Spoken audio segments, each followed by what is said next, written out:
Bismillahirrahmanirrahim. Assalamualaikum warahmatullahi ta'ala wabarakatuh.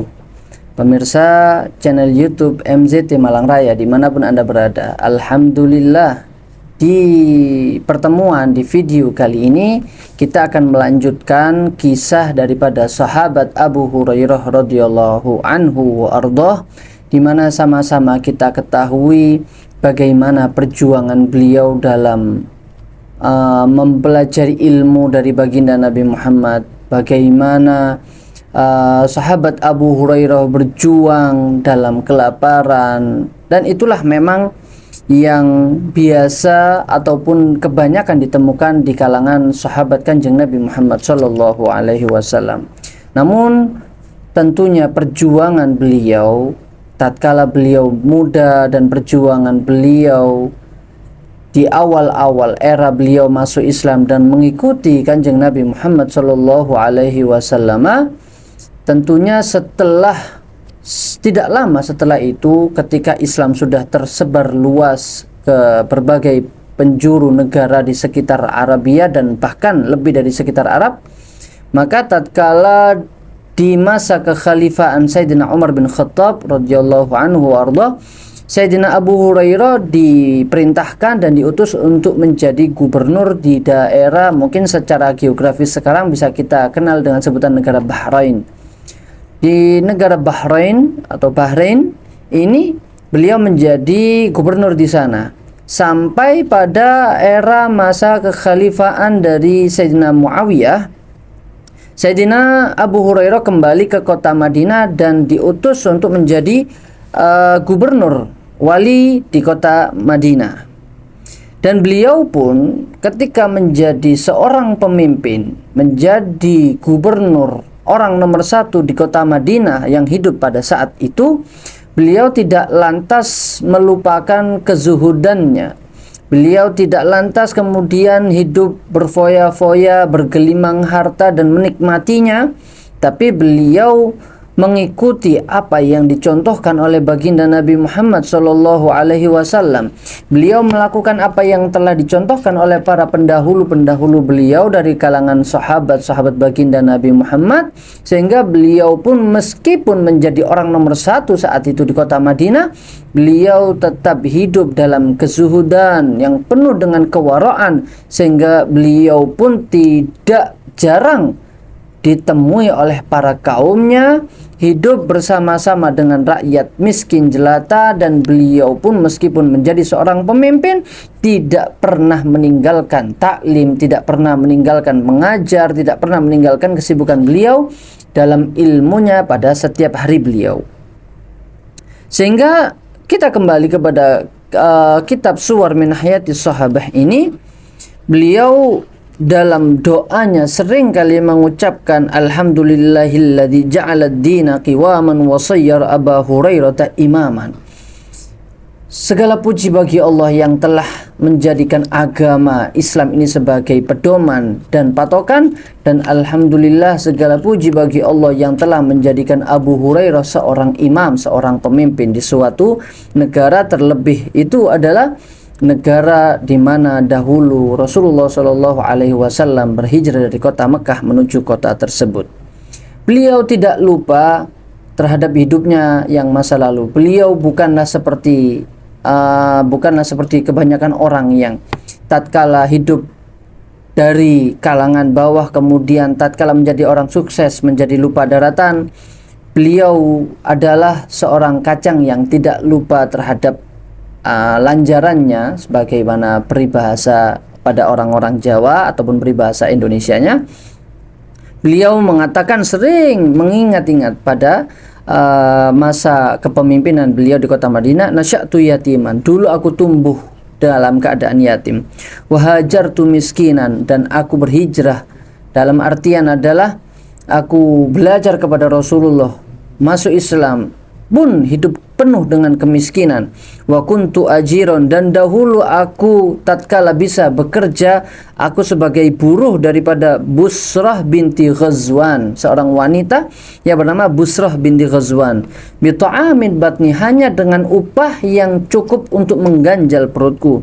Fa kuntu akhdimul qauma idza nazalu, dan aku pun menjadi kuli panggul bagi mereka tatkala ada gerombolan pedagang, dan aku menjadi upah panggul mereka.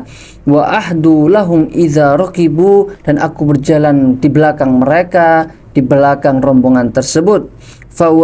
Fazawwajani Allah, kemudian karena kemuliaan Islam sehingga Allah pun menikahkan aku, mentakdirkan aku bisa menjadi suami juraganku tersebut, yang tidak lain adalah Busrah binti Ghazwan.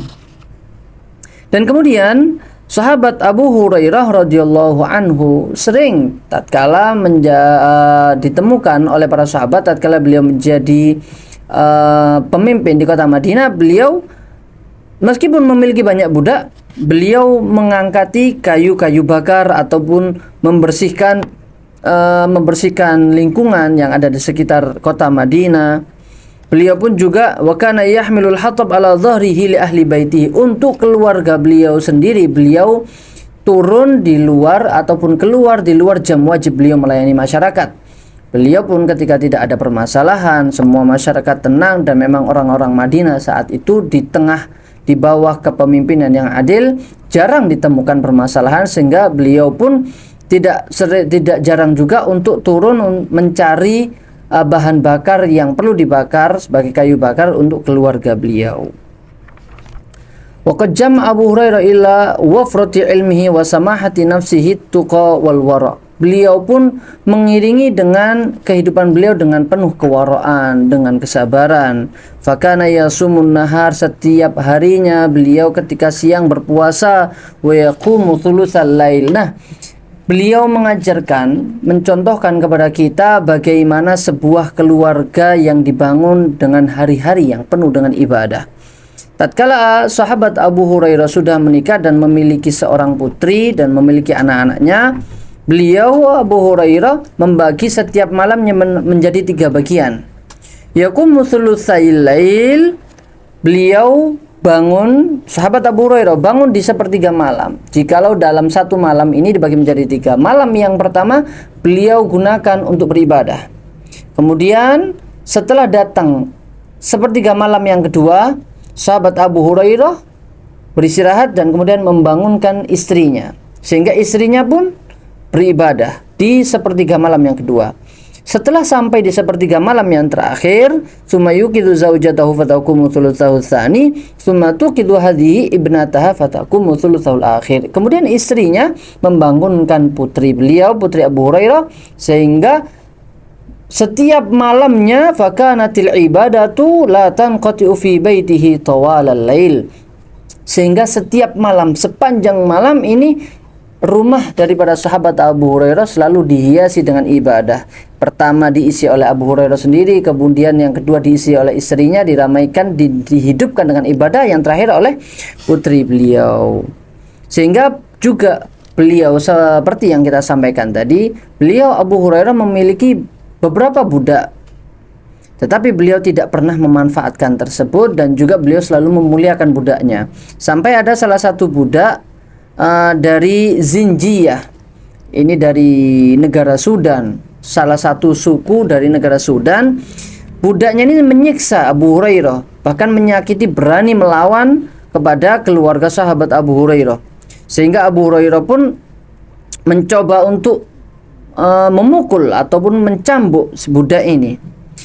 Ketika mencambuk beberapa kali, Abu Hurairah teringat, dan dia berkata, laulal qisasu yaumal qiyamah, seandainya aku tidak ingat bahwasanya kelak di hari kiamat aku akan diqisas, la auja'tuki kama azaitina, tentu aku akan mencambukmu sebagaimana engkau telah menyakiti keluargaku. Walakin sa'bi'uki, tetapi hai budak Zinjiyah, aku akan menjualmu.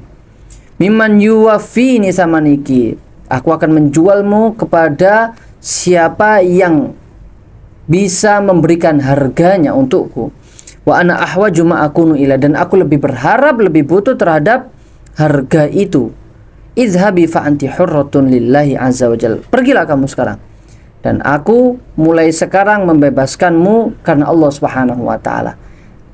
Artinya adalah Abu Hurairah membebaskan budak beliau, sahabat Abu Hurairah membebaskan budak beliau, dan mengharap dan lebih berharap kepada Allah Subhanahu wa taala atas pahala yang dijanjikan kepada mereka yang telah membebaskan budak-budaknya karena Allah Subhanahu wa taala.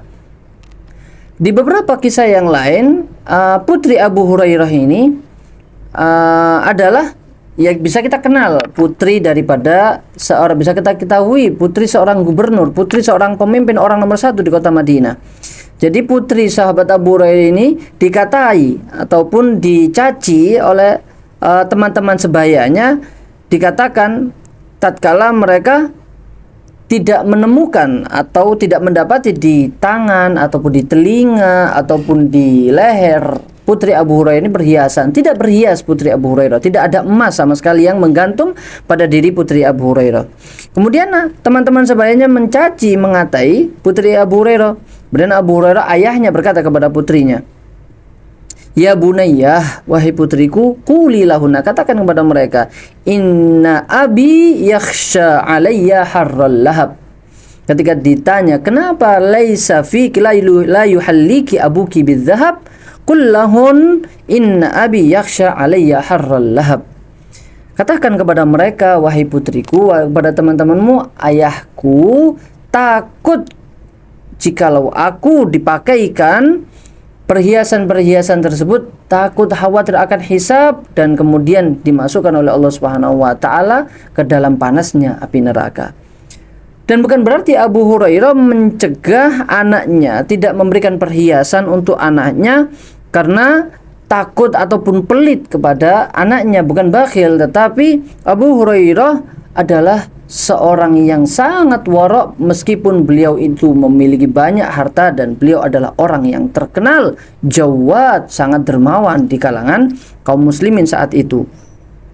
Ada salah satu kisah tatkala beliau Abu Hurairah menjadi gubernur di kota Madinah, salah seorang yang dekat dengan khalifah Sayyidina Muawiyah yaitu Marwan bin Hakam itu pernah suatu hari mengirim 100 keping emas, 100 keping dinar kepada sahabat Abu Hurairah. Kemudian keesokan harinya Marwan ini mengutus lagi dan mengatakan, inna khadimi ghalita fa'ataka dananir. Kemarin 100 dinar itu adalah sebab kesalahan dari pembantuku.